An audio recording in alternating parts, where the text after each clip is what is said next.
RSS महासचिव दत्तात्रेय होसबोले और अब केंद्रीय मंत्री शिवराज सिंह चौहान के जो बयान आए हैं, जिसमें उन्होंने संविधान से की प्रस्तावना से सेक्युलर और सोशलिस्ट शब्द हटाने की मांग की है। मतलब समाजवादी और धर्मनिरपेक्ष शब्दों से इनको बड़ी चिढ़ है। लेकिन इससे एक बात पूरी तरह से प्रमाणित है कि अगर बीजेपी को 2024 के चुनाव में ज्यादा सीटें मिल गई होती तो अभी तक हमारा संविधान शर्तिया बदल चुका होता। लेकिन आज शायद यह मौका भी है कि हम 2 मिनट रुककर यह सोचें कि सेक्युलरिज्म और सोशलिज्म इतना जरूरी क्यों है, समाजवाद और धर्मनिरपेक्ष क्यों जरूरी है। यह इसलिए जरूरी है क्योंकि यह सिर्फ हमारे देश की सोच या परिकल्पना नहीं है, यह एक आधारभूत ढांचा है जिसने सबको जोड़कर रखा है, सरकार को, जनता को, कार्यपालिका को, न्यायपालिका को, सबको।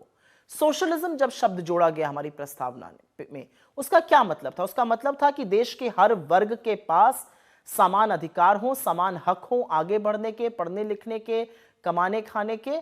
संपत्ति और समृद्धि में संतुलन बने रखने का मतलब सोशलिज्म है। गरीबों को देखकर अंत्योदय की बात की जाए।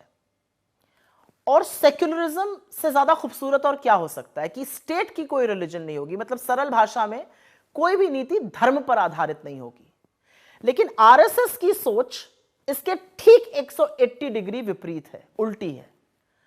वो उनका सारा अस्तित्व ही इस बात का है कि मुसलमानों से, अल्पसंख्यकों से, दलितों से, पिछड़ों से, आदिवासियों से कैसे हक छीना जाए और उनको कैसे दोयम दर्जे का नागरिक बनाया जाए। उनकी रगों में वास्तव में पूंजीपतियों का और पूंजी कैपिटलिज्म का खून बहता है। उनको बहुत अच्छा लगता है कि एक अडानी है, बाकी सब उनके मजदूर बन जाएं। उनको कोई दिक्कत नहीं कि पिछले 11 सालों में अमीरों और गरीबों के बीच में खाई बढ़ रही है। उनको कोई दिक्कत नहीं है कि 1% लोग 50% संपत्ति के मालिक हैं। उनको इन सब चीजों से एक्चुअली कोई फर्क नहीं पड़ता है।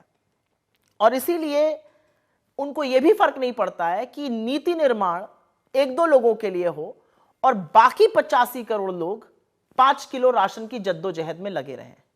इनके लिए असल में सबसे बड़े खलनायक तो बाबा साहब अंबेडकर हैं, जिनके संविधान ने इस देश के दलितों को, पिछड़ों को, आदिवासियों को, महिलाओं को, अल्पसंख्यकों को यह हक दिया कि वो अपना हक बराबरी से मांग सकें, सम्मानपूर्वक जी सकें। ये उनके संविधान से तब भी चिढ़ते थे, तब कहते थे मनुस्मृति पर आधारित होना चाहिए। 1949 से ये प्रतियां जला रहे थे और आज भी सेक्युलरिज्म, सोशलिज्म के नाम सुनकर इनके सीने पर सांप लौटता है। असल में नरेंद्र मोदी जी बात बात पर संविधान तो उनको माथे पे लगाना पड़ता है, लेकिन रह रहकर जो दिल की बात है वो भी जुबान पे आ जाती है, क्योंकि इनके दिल में दलित, पिछड़े, आदिवासी, अल्पसंख्यक, महिलाएं मजदूरों की तरह काम करें और ये राजा की तरह राज करें। यही आरएसएस और बीजेपी की असली सोच है। लेकिन एक बात याद रखिएगा और मैं पुनः ये बात दोहराऊंगी कि अगर सीटें ज्यादा मिली होती तो संविधान अभी तक खत्म हो चुका होता, संविधान अभी तक बदल दिया गया होता। लेकिन एक सच और भी है कि जब तक राहुल गांधी कांग्रेस पार्टी है और जब तक ये सोच है इस देश में कि हम सब बराबर हैं, हम इस लड़ाई को लड़ते रहेंगे।